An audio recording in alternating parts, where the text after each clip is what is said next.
నమస్కరించి వస్తాను. కాబట్టి అది కణ్వాశ్రమము అన్న విషయం మాత్రం దుష్యంతుడికి తెలుసు. ఇప్పుడు ఆయన ఆశ్రమంలో కణువుని కోసమని చూస్తున్నాడు. ఆశ్రమ ప్రాంగణం అంటేనండి చెట్లు పూల మొక్కలు అవి ఎక్కువ ఉండొచ్చు, కానీ కుటీరం ప్రధానంగా ఎవరిది ఉంటుంది? ఆయనది ఉంటుంది. ఎవరైనా కొద్దిమంది శిష్యులు ఉంటారు, అదే కానీ కొన్ని వేల మంది ఉండేటటువంటి ప్రాంగణం ఏం కాదు. అది ఏదో కొద్దిమంది శిష్యులు ఉంటే ఉండొచ్చు. నిర్మానుష్యంగా ఉంది, ఎవరు లేరు. కాబట్టి కణ్వుడేరి అని వెతుకుతూ ఆయన వెడుతున్నాడు. ఆయనకి అకస్మాత్తుగా ఒక అందమైన ఆడపిల్ల కనపడింది. చాలు, ఆ ఒక్క మాట చాలు. ఇంకంతకన్నా దానికి పెద్ద వర్ణనలు అనేటటువంటి ఆవిడ అందమైనది అని తెలుసుకోవడానికి. అందమైన శకుంతల అని నేను ఆ మాట అంటే చాలు, దానికి పెద్ద అంగాంగ వర్ణనం ఏం చేసి చెప్పక్కర్లేదు. కాబట్టి ఆ శకుంతలని చూశాడు ఆయన. చూసి ఆమె ఎవరో మాత్రం దుష్యంతునికి తెలియదు. కాబట్టి కణ్వుని ఆశ్రమం అని తెలుసు, కణ్వుని దర్శనానికి వెళుతున్నాడు. అక్కడ అకస్మాత్తుగా ఒక అందమైన ఆడపిల్ల కనపడుతుందని ఆయన అనుకోలేదు. ఇప్పుడు కనపడింది, కానీ ఆయన పరాకు ఆయనది. ఎందుకని? అది మున్యాశ్రమం. అటువంటి చోట ఒక ఆడపిల్ల కనపడింది అంటే తాను రాజ్యమేలే ప్రభు. చాలా ఎంత తక్కువ వీలైతే అంత తక్కువే మాట్లాడాలి, ఎంతవరకు మాట్లాడాలో అంతవరకే మాట్లాడాలి, వెంటనే వెళ్ళిపోవాలి సాధ్యమైనంత తొందరగా. తప్ప ఎక్కువసేపు అక్కడ ఆడపిల్లతో మాట్లాడుతూ కూర్చోవడం రాజుగా రాజ్యాన్ని ఏలే వ్యక్తికి ఉండవలసిన ప్రవర్తన కాదు. కాబట్టి ఆయన అడిగాడు, కణ్వుడు ఉన్నారా? వారి యొక్క దర్శనానికి వచ్చాను. క్రచ్చరవేట వచ్చి ఇట కణ్వ మహాముని చూచిపోవగా వచ్చితి ఎందుబోయిరొకో వారిని విని ఆ లతాంగి వారిచ్చట నుండి ఈ క్షణమ ఏగిరి కానకు పండ్లు తేర మీ వచ్చుటెరింగిరే నిజన వెల్లభ వరును ఒత్తురింతకున్. ఇదే నేను మీతో మనవి చేసింది. శకుంతల 3 రకాలుగా కనపడుతుంది ఈ ప్రత్యేకించి ఆఖ్యానమునందు అని. దుష్యంతుడు మాట్లాడినటువంటి మాట ఎంత తక్కువ మాట్లాడాడో ప్రారంభంలో ఆయన హృదయాన్ని సూచిస్తుంది. ఆయనకి ఇంకక్కడ దుష్యంతుడు ఆయన లేరు, కణ్వుడు లేరు అన్నారనుకోండి, అక్కడ నిలబడదామన్న ఊహ దుష్యంతునికి లేదు. కానీ కించిత్ బలహీనత మనసులో ప్రవేశించింది. ఈవిడెవరో చాలా అందంగా ఉంది, తెలుసుకోవాలని ఒక కుతూహలం మాత్రమే పడింది. కానీ తన ధర్మం తనకు అడ్డొచ్చింది. క్రచ్చరవేట వచ్చి ఇట కణ్వమహాముని చూచిపోవగా వచ్చితి ఎందుబోయురొక వారనినన్. ఇంతే, వేట కోసమని వచ్చాను ఇక్కడికి. చూడండి, ఏదో కాకినాడ వచ్చానండి, బంధువుల ఇంటికి పెళ్ళికి వచ్చాను, ఓసారి మిమ్మల్ని చూసిపోదామని వచ్చాను అంటుంటారు. అలా అంతే అన్నాడు ఆయన. ఇక్కడ వేటకు వచ్చాను, ఎలాగో వచ్చాను కదా అని ఒకసారి కణ్వ మహర్షిని దర్శనం చేసుకుని వెడదామని వచ్చాను. ఎటు బోయురో వారు ఎక్కడా లేరు, ఎక్కడికి వెళ్ళారు? ఇది స్వగతం అంటే లోపల అనుకుంటున్న మాటని పైకి అనేసినట్టుగా అన్నాడు తప్ప ఆ పిల్లని అడిగినట్టుగా కూడా లేదు అసలు. ఏమ్మా ఎక్కడున్నారమ్మా, కణ్వ మహర్షి ఆశ్రమం అయినా ఏమిటి, ఎక్కడా కనపట్టలేదు, ఎక్కడికి వెళ్ళారమ్మా అని అన్నట్టు కానీ, నేను దుష్యంతుణ్ణి అని చెప్పినట్టు కానీ మీకు ఎక్కడా లేదని అన్నయ్య గారి భారతం. నేను అందుకే మీకు చెప్పింది, చాలా జాగ్రత్తగా చదవకపోతే పట్టుకోవడం కష్టం అవుతుంది ఈ ఆఖ్యానాన్ని అని. ఎందుపోయురొక వారనినన్ వినియా లతాంగి, లతాంగి అన్న మాట వేశారు అక్కడ. ఒక తీగ వంటి శరీరము కలిగినటువంటి శకుంతల జవాబు చెప్తోంది. ఇప్పుడు 2 రకాలుగా జవాబు చెప్పచ్చు. లేరు, ఎప్పుడు వస్తారో తెలియదు అంటే మీరు ఇక్కడ ఉండక్కర్లేదు. ఆవిడ కూడా ఆయన అక్కడ ఉండడాన్ని ఇష్టపట్టలేరు, పరపురుషుడు ఇక్కడ ఎందుకు అన్నట్లుగా ఉందని. 2, ఆయన ఉండేటట్టుగా కూడా మాట్లాడచ్చు. ఎప్పుడు ఈయనెవరో ఆవిడికి తెలిసి ఉంటే, ఒకవేళ ఆవిడికి ఈయన్ని ఇంకొంచెం సేపు అక్కడ ఉంచుదామన్న ఆలోచన ఏమైనా ఉంటే, ఓ అరణ్యానికి వేటకొచ్చారా, వేటకొచ్చానన్నాడు కానీ నేను దుష్యంతుణ్ణి దేశమేలే రాజునని చెప్పలేదుగా ఆయన. అయినా ఈవిడికి తెలిసి ఉండి ఉండాలి. ఎందుకని తెలిసి ఉండాలి? ప్రభువు యొక్క గుణములను విని, ఇంత అందగాడు, ఇంకా బ్రహ్మచారి, పెళ్ళవలేదు, ఇటువంటి వాడికి నేను భార్యనైతే బాగుండు అన్న ఆలోచన ఏర్పడి ఉండొచ్చు శకుంతలకి. అలా ఎందుకు ఏర్పడుతుందని మీరు అనుకుంటున్నారు? కోటేశ్వరారు అంటారేమో. ఆమె రాజర్షి కూతురు, విశ్వామిత్రుడి కూతురు. కాబట్టి ఒక క్షత్రియుడికి ఇల్లాలని అవుదామని ఎందుకు అనుకోదు? అప్పటికి బ్రహ్మర్షి కాడు విశ్వామిత్రుడు, మేనకా సంగమ సమయానికి. కాబట్టి ఆమె దుష్యంతునికి భార్యనవుదాం అనుకుని ఉండట్టు. ఆ కోరిక ఎందుకు పుట్టాలి అంటే పరదేవతానుగ్రహం కావాలి కాబట్టి ఆవిడ భరతుడికి తల్లి అవ్వడానికి, దుష్యంతుడికి భార్య అవ్వడానికే శకుంతల పుట్టింది అసలు. కాబట్టి ఆ ఆలోచన ఎందుకు రాదు? వచ్చి తీరుతుంది. కాబట్టి ఇప్పుడు దుష్యంతుడు వెళ్ళిపోయాడు అనుకోండి, ఇక మళ్ళీ దుష్యంతుడు ఎప్పుడు వస్తాడో తెలియదు. కాబట్టి ఇప్పుడు ఆవిడ నోట్లోంచి వచ్చే మాట ఏదై ఉండాలి, కాసేపు ఆయన నిలబెట్టేదే అయి ఉండాలి. ఆయన నిలబడితే కదా తర్వాత కథ నడవడం. కాబట్టి ఆవిడేమంది, లేరు ఎప్పుడు వస్తారో తెలియదు అనలేదు. ఆవిడ ఏమందో తెలుసా అండి, ఆ లతాంగి వారిచ్చట నుండి ఈ క్షణమయేగిరి కానకు పండ్లు తేరా మీ వచ్చుటెరింగిరేని జనవల్లభ వరును ఒత్తురింతకున్. జనవల్లభ అంది అంటే మహారాజా అంది, తెలుసుకుంది. అంటే ఈయన దుష్యంతుడు అని ఎవరికి తెలిసింది? శకుంతలకి తెలిసింది. ఈమె శకుంతల ఎవరికి తెలియదు? దుష్యంతుడికి తెలియదు. కానీ ఏం తెలుసు? ఈ పిల్ల చాలా అందంగా ఉందని మాత్రం ఆయన మనసులో తెలిసింది, అంతే.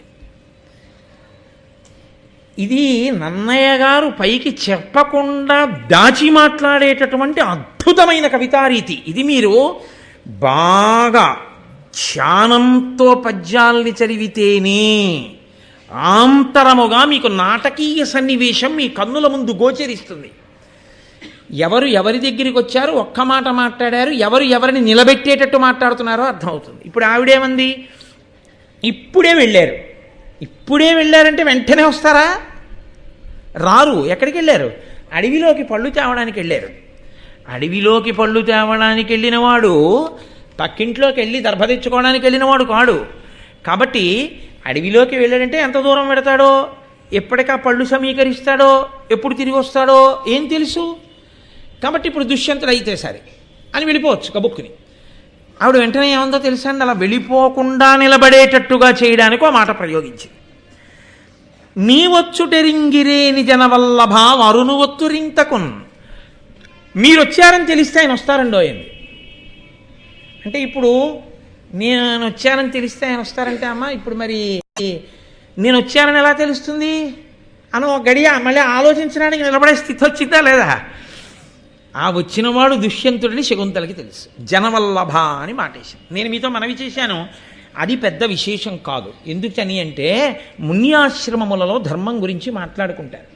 ప్రభువు ధార్మికంగా ఉన్నాడా, యజ్ఞయాగాదులు చేస్తాడా, వేద ప్రమాణమును నమ్మినవాడేనా, ధర్మానికి నిలబడతాడా, ఇవి మాట్లాడుకుంటున్నప్పుడు ఆయన బలం, ఆయన దర్పం, ఆయనకు ఉన్నటువంటి యవ్వనం, ఆయన అతిశయం, ఆయన పుట్టిన వంశం, ఆయన ఏలుతున్నటువంటి దేశం, ఆయనకున్నటువంటి గొప్పతనం, ఇవన్నీ ఆశ్రమంలో మాట్లాడుకుంటున్నప్పుడు ఒక రాజర్షి కూతురుగా ఆమె మనసు ఆయన యందు ప్రచోదనమయ్యున్న కారణం చేత ఇప్పుడు ఆయన గురించి వర్ణించిన అందచందాలను విని చూడగానే ఇతను దుష్యంతుడిని గుర్తుపట్టి ఉన్నది శకుంతల అన్న విషయాన్ని మీకు చెప్పకుండా చెప్పడం నన్నయ్య గారి కవిత్వంలో గొప్పతనం.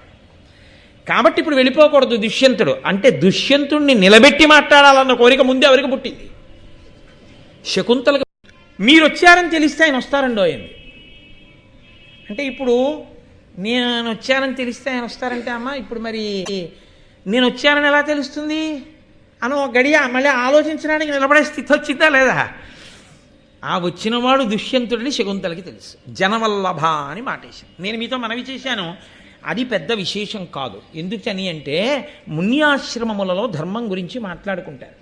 ప్రభువు ధార్మికంగా ఉన్నాడా, యజ్ఞయాగాదులు చేస్తాడా, వేద ప్రమాణమును నమ్మినవాడేనా, ధర్మానికి నిలబడతాడా, ఇవి మాట్లాడుకుంటున్నప్పుడు ఆయన బలం, ఆయన దర్పం, ఆయనకు ఉన్నటువంటి యవ్వనం, ఆయన అతిశయం, ఆయన పుట్టిన వంశం, ఆయన ఏలుతున్నటువంటి దేశం, ఆయనకున్నటువంటి గొప్పతనం, ఇవన్నీ ఆశ్రమంలో మాట్లాడుకుంటున్నప్పుడు ఒక రాజర్షి కూతురుగా ఆమె మనసు ఆయన యందు ప్రచోదనమయ్యున్న కారణం చేత ఇప్పుడు ఆయన గురించి వర్ణించిన అందచందాలను విని చూడగానే ఇతను దుష్యంతుడిని గుర్తుపట్టి ఉన్నది శకుంతల అన్న విషయాన్ని మీకు చెప్పకుండా చెప్పడం నన్నయ్య గారి కవిత్వంలో గొప్పతనం. కాబట్టి ఇప్పుడు వెళ్ళిపోకూడదు దుష్యంతుడు. అంటే దుష్యంతుడిని నిలబెట్టి మాట్లాడాలన్న కోరిక ముందే ఎవరికి పుట్టింది? శకుంతలకు పుట్టింది. చెప్పారా నన్నయ్య గారు? మీరు పట్టుకోవాలి. ఎలా అంటే ఇక్కడ మీరు ఆ నాటకాన్ని దర్శనం చెయ్యాలి. ఆ లోపలికి ఒక్క దుష్యంతుడే వెళ్ళినప్పుడు శకుంతల మాట్లాడుతున్న తీరుని బట్టి మీరు పట్టుకోవాల్సి ఉంటుంది. అంటే ఎందుకంటే అంత నాలుగు పీక్కుంటారా, పద్యానికి అర్థం చెప్పచ్చు కదా అనొచ్చేమో అంటారు మీరు. దీన్ని బట్టి చిట్ట చివర నేను ఆ మాట చెప్పవలసి ఉంటుంది మీకు. లేకపోతే మీరు అకస్మాత్తుగా ఓ నిర్ణయానికి వచ్చి మీ ఉత్తరీయాలు దులిపేసుకుని ఓ తీర్పు చెప్పి వెళ్ళిపోతారు మీరు. అందుకని నా భయం, అందుకని నేను ఇదంతా తలకొట్టుకు చెప్పుకుంటూ వస్తున్నాను. కాబట్టి ఇప్పుడు దుష్యంతుడికి ఆమెని పరిశీలనంగా చూస్తే బాగుండదు. అసలు నేను కణువుడిని కలుసుకోవడానికి వచ్చాను, కణువుడు లేడు, వెళ్ళిపోదామా అంటే మీరు వచ్చారని తెలిస్తే వస్తారంది. నేను వచ్చానని తెలియాలంటే ఏం చేయాలి? ఎవరో వెళ్ళి చెప్పాలి ఏమంటే దుష్యంతుడు వచ్చాడని. చెప్పడానికి ఎవరున్నారు అక్కడ? ఎవరు ఉన్నట్టు లేదుగా అక్కడ. ఎక్కడన్నా చెప్పారా అన్నయ్య గారు ఏమన్నా ఉన్నారని? ఎవరు లేరు. మరి ఎలా పెడుతుంది వార్త? అంటే ఎవరూ లేని చోట ఏకాంతమునందు అసలు ఇంకా శకుంతలతో మాటలు కొనసాగించడానికి అవకాశం ఒకటి ఇప్పుడు దుష్యంతుడికి దొరికింది. ఆ అణువు శకుంతల ఇచ్చింది. ఇస్తే ఇప్పుడు ఆయనకి మనసులో ఉన్న కోరిక ఏమిటి? ఈవిడ మునికన్యే దుష్యంతుడి ఆశ్రమంలో ఉంది. సాధారణంగా ఇక్కడ ఎవరు ఉంటారు? మునికన్యలు ఉంటారు. మునికన్య అంటే బ్రాహ్మణ కన్య. నేను క్షత్రియుణ్ణి, రాజుని, కాబట్టి ఆమెను అలా చూడకూడదు, తప్పు. ఆమె చాలా అందంగా ఉందని నా మనసు ఇంకొక మెట్టు పైకి ఎక్కకూడదు, దోషం అయిపోతుంది, నా వల్ల ధర్మం తప్పిపోతుంది. కాబట్టి అసలు ఈ అమ్మాయి ఎవరు తెలుసుకోవాలనుంది. ఒక భూమి నేలేటటువంటి రాజు, ఇంత రాజ్యాన్నేలే రాజు అమ్మాయి నువ్వెవరు? వాళ్ళ నాన్నగారు లేరంటే కణ్వుడు లేడు అని చెప్పినప్పుడు నువ్వెవరు, నీ పేరేమిటి, ఏం చేస్తుంటావు ఇక్కడ అని అడిగాడు అనుకోండి, నీకు ఎందుకే అవన్నీ అంది అనుకోండి, అప్పుడు ఏమవుతుంది? అంతకన్నా అవమానం ఇంకోటి ఉంటుందే. అందుకని ఇప్పుడు తెలుసుకోవాలనుంది, ఎలా తెలుసుకోవాలో తెలియట్లేదు. ఇది మునికన్యయేని మరి ఏలకో ఈ లతాంగియందు నా హృదయము తద్దయం తవిలే ఇప్పలు కింకను నమ్మనేరా నయ్యద విజితేంద్రియుండనగనిమ్ముని బాయక విందునంచు నానిది కలరూపెరుంగా అవనీపతి యుచ్చుకొడయ్య ఆత్మలోన్. ఇది మునికన్యయేని మరి ఏలకో ఈ లతాంగియందు నా హృదయము తద్దయం తవిలే. నాకు చాలా ధర్మం ఉంది, నేను చాలా జాగ్రత్తగా ఉంటాను. ఈమె మునికన్య అయితే నేను కణ్వుడి కూతురునంటోంది. కణ్వుడి కూతురైతే ఈ అమ్మాయి నాకు నమ్మశక్యంగా లేదు. ఎందుకు నమ్మశక్యంగా లేదు? అయ్యదా విజితేంద్రియుండనగ ఇమ్ముని బాయక విందు అంచు దానిది కలరూపెరుంగ అవనీపతి యుచ్చుకొడయ్య ఆత్మలోన్. విజితేంద్రియుడు, ఊర్ధ్వరేతస్కుడు, నిత్య బ్రహ్మచర్య తపో నిష్ఠా గరిష్ఠుడు, సన్యాసాశ్రమమునందున్నవాడు, అసలు అలా సంసారమునందు ఆయనకి స్పర్శ లేనివాడు అని నేను కణ్వుడి గురించి విన్నాను. ఆయన అటువంటి వాడే అని ఆశ్రమం కూడా చెప్తోంది. మరి కూతురు ఎలా ఉంది? మా నాన్నగారు అంటుంది ఏమిటి? సరే, ఎలాగో చిన్న అవకాశం ఒకటి ఇచ్చింది కదా, మీరు వచ్చారంటే ఆయన వస్తారందిగా. ఈ లోపల మీరు వచ్చారంటే ఆయన వస్తారంటే ఆయన వచ్చేదాకా నేను ఏదో మాట్లాడుతూ ఉండొచ్చు, ఎలా తెలుస్తుందన్న మాట పక్కన పెట్టి ఇంకో 2 ప్రశ్నలు వేస్తే వచ్చిన నష్టం ఏమిటి? ఒక్కడుగు ముందుకేయగలిగాడు. ఆయన అన్నాడు, ఉత్తమాశ్రమ శిష్టితుడు ఊర్ధ్వరేతుడైన కణ్వ మహాముని అనఘచరితుండు అట్టి మునికి ఎట్లు కూతురైతివి దీనిని నాకు ఎరుంగక చెప్పుము నలిన నేత్ర. ఊర్ధ్వరేతస్కుడు, నిత్యబ్రహ్మచారి అయినటువంటి మహానుభావుడు కణ్వుడు. ఆయనకి నువ్వు కూతురు ఎలా అయ్యావు? నాకు తెలిసి కూతుళ్ళుండే అవకాశం లేదు, ఆయనకి బిడ్డలు లేరు, నువ్వు ఎలా కూతురు అయ్యావు అని అడిగాడు. సరే, అప్పుడు ఆవిడ తన గురించి తాను, తన పేరు తాను చెప్పలేదు. చెప్పకుండా ఇక్కడ నన్నయ్య గారు ఒక గొప్ప గమ్మత్తు చేశారు. ఈ ప్రశ్న ఇంతకుముందు ఇంకొక ముని కూడా అడిగాడు. ఇక్కడికి వచ్చి ఎవరో మునులు అలా వెళ్ళిపోతూ ఆశ్రమానికి వస్తారు కదండి, వచ్చి నాన్నగారండి నాన్నగారండి నేను పిలుస్తుంటే, అదేమిటి కణ్వ మహర్షి మీకు సంతానమా, మీకు కూతురుందా అని అడిగాడు. అడిగితే మా నాన్నగారు కణ్వ మహర్షి ఆ మునికి నా జనన కథ చెప్తుంటే నేను విన్నాను. అది మా నాన్నగారు ఏ మాటలలో చెప్పారో ఆ మాటలలో నేను మీకు చెప్తాను వినమని విశ్వామిత్రుడు మహానుభావుడు రాజర్షి అయి బ్రహ్మర్షిత్వాన్ని పొందడం కోసం తపస్సు చేస్తుండగా దేవేంద్రుడు మేనకని ఆయన యొక్క తపస్సుని భంగపరచడానికి వెళ్ళమని కోరాడు. ఆవిడంది, ఆయన పేరు చెప్తే ధరణీ చక్రమే గడగడలాడిపోతుంది, కులపర్వతాలు ఉనికిపోతాయి, సముద్రం ఇసుకనే పడేటట్టు ఇంకిపోతుంది ఆయన కోపానికి. ఆయన ముందుకెళ్ళి నేను నిలబడనా అబలనంది. నీకేం పర్వాలేదా, భయం వెళ్ళమన్నాడు. సరే, మేనక వచ్చింది, నిలబడింది. అది వసంత ఋతువు. ఆయన ఆవిడ యందు అనురక్తుడయ్యాడు విశ్వామిత్రుడు. అంతవరకు చాలు, ఫలితమేదో అని చెప్పుకుంటే చాలు, మిగిలిన వర్ణనల గురించి పెద్ద విశేషం ఏముండదు. కాబట్టి అది సాహిత్య దృష్టితో చూడవలసినటువంటి విషయాలంతే. కాబట్టి ఆయన అనురక్తుడయ్యాడు ఆమె యందు. ఇద్దరూ చాలా కాలం సంతోషంగా అక్కడ కాలం గడిపారు. కాలం గడిపినటువంటి కారణం చేత మేనకకి కుమార్తె పుట్టింది. మేనక విశ్వామిత్రులకు పుట్టింది. ఇప్పుడు ఆ పిల్లని విడిచిపెట్టి మాలిని అనబడేటటువంటి నదీ తీరంలో ఆ పిల్లని పడుకోబెట్టేసి మేనక వెళ్ళిపోయింది. ఎవరి ధర్మం వాళ్ళది, వాళ్ళ అప్సరసలు, వాళ్ళకి భవబంధాలు ఏమి ఉండవు. ఆవిడ వెళ్ళిపోయింది. విశ్వామిత్రుడు తపస్సు చేసుకోవడానికి ఆయన వెళ్ళిపోతున్నాడు. నిర్దయగా చంటి పిల్లని ఎలా విడిచిపెట్టి పెడతాడు? తన తపస్సు యొక్క ప్రభావమును ఆ పిల్లకి కాపుగా ఉంచి వెళ్ళిపోయాడు. అలా ఉంచి వెళ్ళిన కారణం చేత ఏమైందంటే ఆ ప్రభావము అక్కడ ఉండేటటువంటి పక్షుల యందు ప్రవేశించింది. ఇప్పుడు ఆ పక్షులకి ఈ పిల్ల యందు మాతృప్రేమ ఏర్పడింది. ఆ పిల్లని కాపాడాలి అని. ఆ పిల్ల ఆకుల దొప్పలలో పడుకునుంది నదీ తీరంలో. చెలగిలేవనేచ్చు చిరుతక దాని వ్యాధ ఘోర మృగములు అశనబుద్ధి పట్టకుండా చెట్టుపల కప్పి రక్షించుకొని శకుంత తతులు కుడియుండే. అక్కడ క్రవ్యాధ ఘోర మృగములు అశనబుద్ధి పట్టకుండా, ఘోరమైన మృగాలు వస్తాయి అరణ్యంలో, రాక్షసులు తిరుగుతూ ఉంటారు. ఇవి కాకుండా నిషాదులైనటువంటి వాళ్ళు తిరుగుతూ ఉంటారు. ఎవరైనా పిల్లకి హాని చేయకుండా, క్రూర మృగములు తినేయకుండా ఎవరైనా టెడుతున్నారు అనేటప్పటికీ ఈ పక్షులన్నీ వచ్చి తమ యొక్క రెక్కలను ఆ పిల్ల మీద కప్పేసి అక్కడ పిల్లుంది అని తెలియకుండా కాపాడుతుండేవి.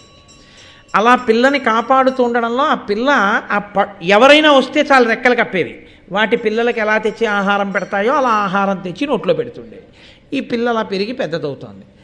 శకుంతలములు అంటే పక్షులు, వాటి యొక్క చెట్టుపల కప్పి రక్షించు, రెక్కల చేత రక్షింపబడింది కాబట్టి, శకుంతలముల చేత రక్షింపబడింది కాబట్టి ఆ పిల్లకి శకుంతల అని పేరు వచ్చింది.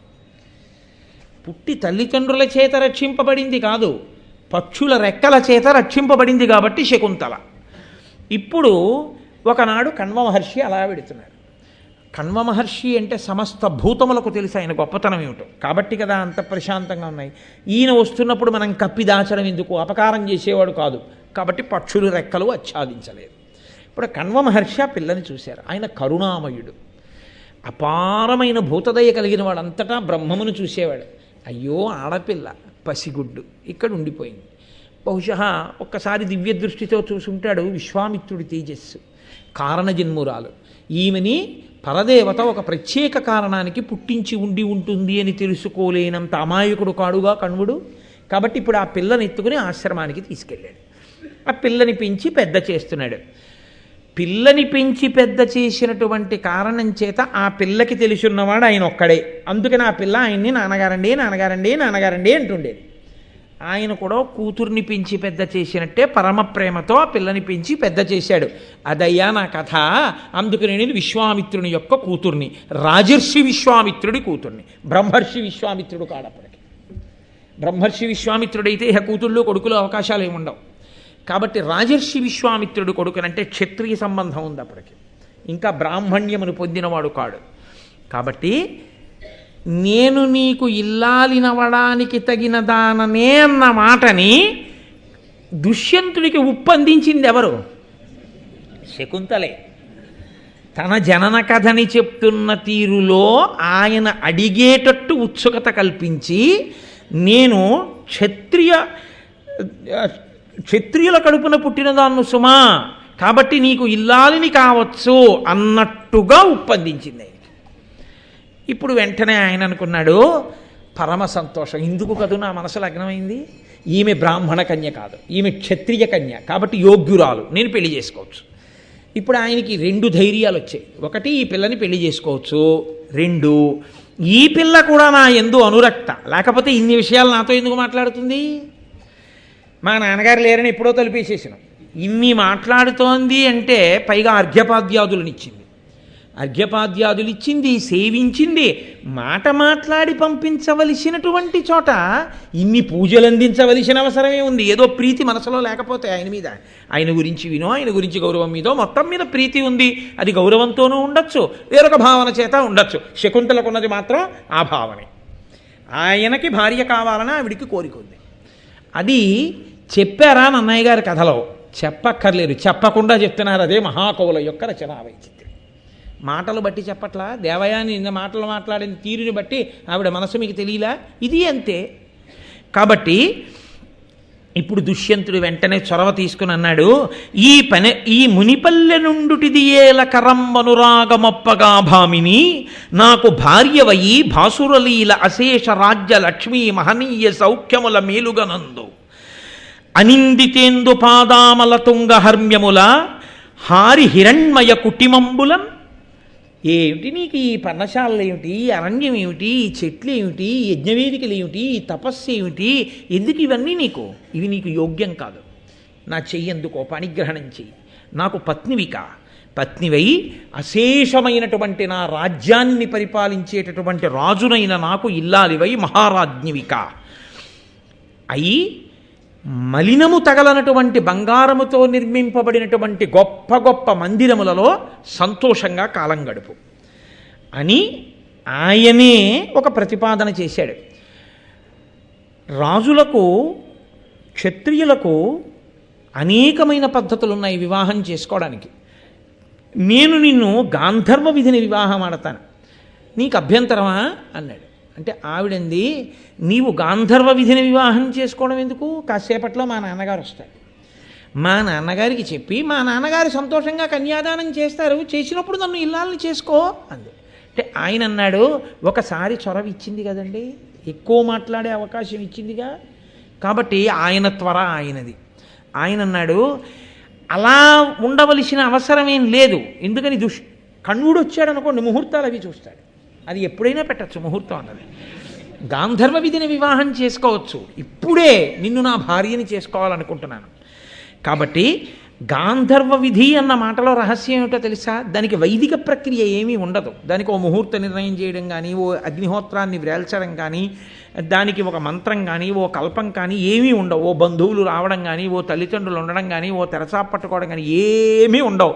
నీకు నువ్వే బంధువు, నీకు నువ్వే తల్లి, నీకు నువ్వే తండ్రి, నీకు నువ్వే అన్నీ, నువ్వే వచ్చేయడం, పీటల మీద కూర్చోవడం, నీ మెళ్ళలో నేనో దండ, నా మెళ్ళలో నువ్వో దండ, అంతే అయిపోయింది పెళ్ళి. కాబట్టి తనకు మరి తాన చుట్టంబు తనకు గతియు తన్నిచ్చుచో తాన కర్త ఎనగ వనజనేత్ర గాంధర్వ వివాహమతి రహస్యమును అమంత్రకమును అగుచు నొప్పు. ఆ పెళ్ళి ఎలా ఉంటుందో కూడా చెప్పాడు. అది రహస్యంగా ఉంటుంది, ఎవ్వరికీ తెలియదు. వాళ్ళిద్దరూ పెళ్లి చేసుకున్నారు, కానీ ధర్మానికి కట్టుబడిపోతారు. ధర్మానికి కట్టుబడి గాంధర్వ వివాహం ఎవరికీ తెలియదు కదా అని చెప్పి నిన్ను నేను ఎప్పుడు పెళ్లి చేసుకున్నాను అనకూడదు. ధర్మానికి కట్టుబడి ఉండగలగాలి. అందుకని క్షత్రియులకి ఇచ్చారు అధికారం, అలా ఉంటారని. కాబట్టి రహస్యంగా చేసుకోవచ్చు, అవైదికం, దానికి మంత్రభాగం ఉండదు. నీకు నువ్వే కన్యాదాత, నువ్వు నా యందు ప్రీతి పొంది నిన్ను నువ్వుగా నాకు సమర్పణం చేసుకుంటావు. తండ్రి నిర్ణయం చేసి నిన్ను నాకు కన్యాదానం చేయడం కాదు, నువ్వే బంధువు, అందుకని ఇంకొకరు ఉండరు, నువ్వే అన్నీ అయి నన్ను చేరుకుంటావు.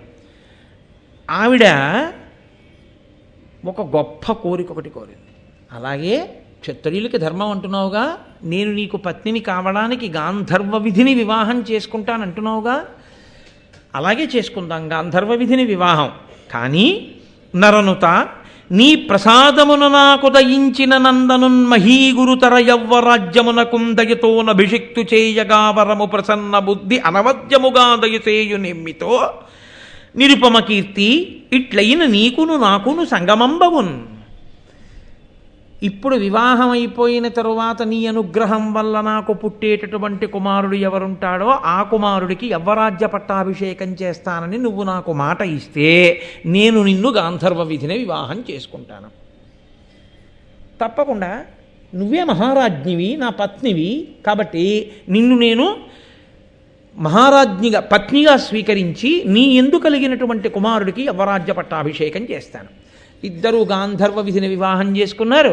ఇద్దరూ కూడా సంతోషంగా దంపతులుగా జీవనమును ప్రారంభం చేశారు అక్కడ. దాని వలన ఆయన అన్నాడు, తిరిగి వెళ్ళిపోతూ ఇంకా కణ్వుడు రాలేదు.